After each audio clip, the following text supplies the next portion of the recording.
Okay, so next up we have Monroe Freeling out of Georgia. He is a 6'7", 315-pound prospect. He's a junior, played 37 games at left tackle, had 891 snaps played this season and 72.1 PFF grade. This is a really intelligent blocker. I'd say he's very different than anything we've seen today. Let's go ahead and play it. Play one here, again, lined up on the left side, has a running back behind him. Just a simple drop back, and it shows intelligence. If a guy's going to dip his head on you, and again, this is playing great competition. If a guy's going to kind of give you a shoulder and go low on you, drop his ass, right? Like let's put him in the dirt. And that's exactly what he does here. He buries him. Just shows kind of good fundamentals. Again, you can see one thing that I like. Run it back one more time, Ray. You see the things that I like. He's controlled. He's hopping. His hands are out in front of him. He's ready to attack. And he doesn't attack too soon, right? He allows the defender to engage him, but in control, focused, hands are out. And then again, when that allows you, when he dips his shoulder, to do what you need to do, which is just to drop him here. So great play overall by Freeling. Yeah, take what the defense gives you isn't just a trope about quarterbacks. It's also for every other position or every other offensive position. And the same goes for offensive tackle here. You're going to kind of be top heavy and be caught leaning like that. Fine. I'll just take you to the ground because that's where you're going anyway. Yeah, it shows intelligence, and we're going to see a lot of that. Let's go ahead and run the second play here. So same guy, 22, lined up across from him, running back to his side, and it's a run play. And I just love what he does on this. All right, he's kind of alone on an island. Number 4 over pursues, which is great. It opens up this lane, and he locks in, and he drives, and he controls long enough that the running back can escape with barely being touched on that play.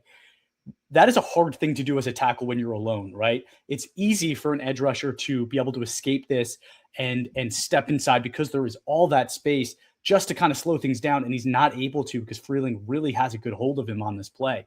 Really like the first two plays here for Freeling. Yeah, and it takes athleticism to not get, again, we talk about helmet placement here, to not get caught sort of leaning and be vulnerable to a holding call here, because when you're on an island like that, the officials see everything. So if you're out of position and your feet aren't moving, you will get called for holding if the defender sort of pursues there. But good footwork and body placement there prevents any possibility of that at all, because it's not a hold. It's just a fantastic block. Yeah. All right. Play number 3, similar kind of situation. Alone again with 22, running backs on the other side this time. And I'm coming in, and my job is to help chip and get to the next level and kind of set the mark. I do that effectively. Yes, he gets across from me, but what do? Is I just drive him the way he's going, right? And I create a back lane for my running back. Again, it's not a perfect rep, right? Perfect rep is you kind of silo him off, and you set the edge there. You don't let him get across from you. But this is the intelligence that I'm talking about, where if you know that you got beat, buy into it, right? Drive him out of the play. And that's what he tries to do here. And I think it was the right thing to do to create that back lane again for the running back. Yeah, it's never perfect. It's never as it's always drawn up, or it's not always as it's drawn up, right? So you have to have a counter. You have to be able to react with the flow of the play. And that's what he does here. So again, you're going to go to the outside. Fine. I will take you to the outside, allow my running back to react to the flow of the play and just still stay engaged with you. Yeah, this is just a natural feel.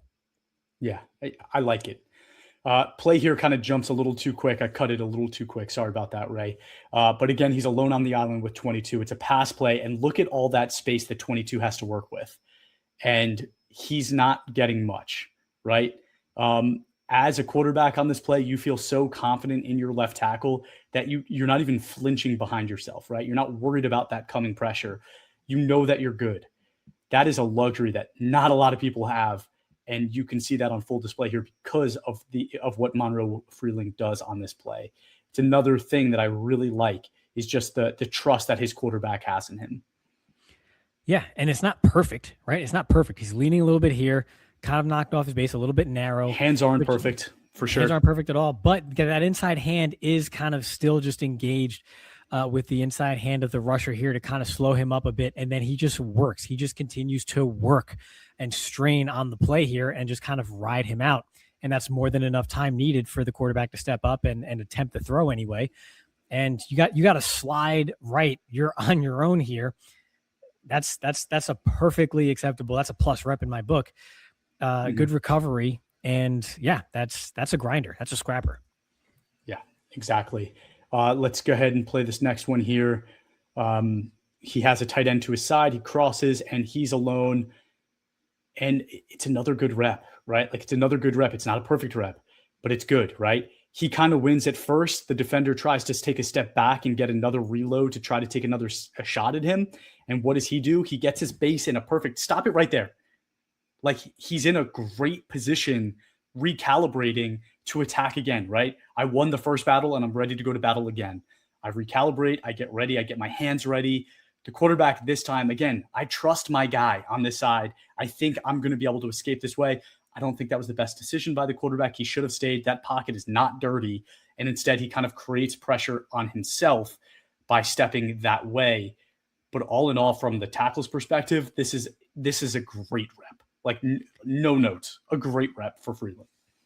Yeah, this is a really good mirror. I mean, if your rusher's making a play over here outside of the pocket, you did your job. And he does his job. That's a good mirror here.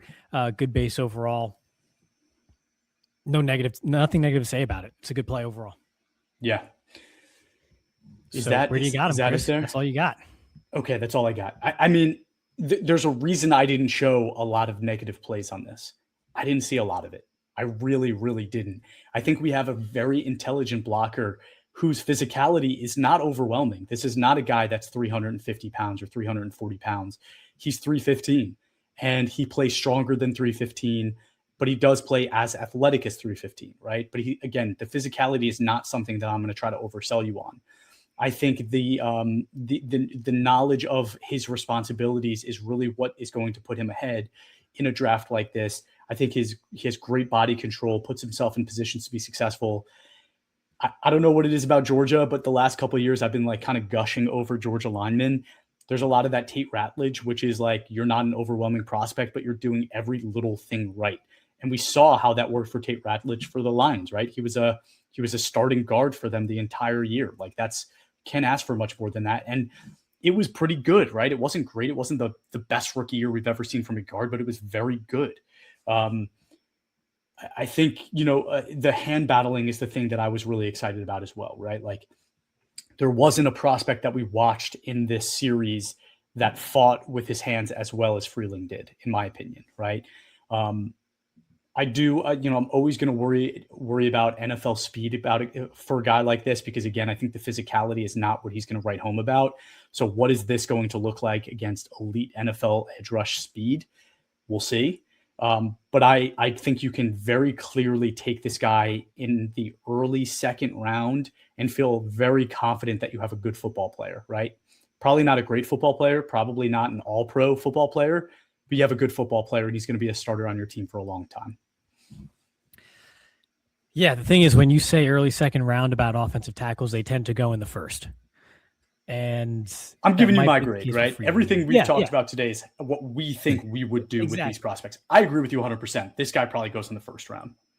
Yeah, I agree. I think the lack of overwhelming physical prowess and ability can be a hindrance at times, but he more than makes up for it with everything else in the intangibles here. He's just a really solid football player, pretty much like a souped up version of what I discussed with Blake Miller, with kind of, lighter feet, kind of more ease and flow and reactive nature to his game during the play. That adds up to a very high second rounder to me. That would be my grade on him. I'd have a high 2. I like him a lot, but I do see at times kind of the narrow base get knocked off a little bit. And, that's going to come to bite you in the pros a bit, but regardless, that's a starter level player and a really solid starter level player for someone, even if he's not going to be a star or a superstar for 10 to 12 years.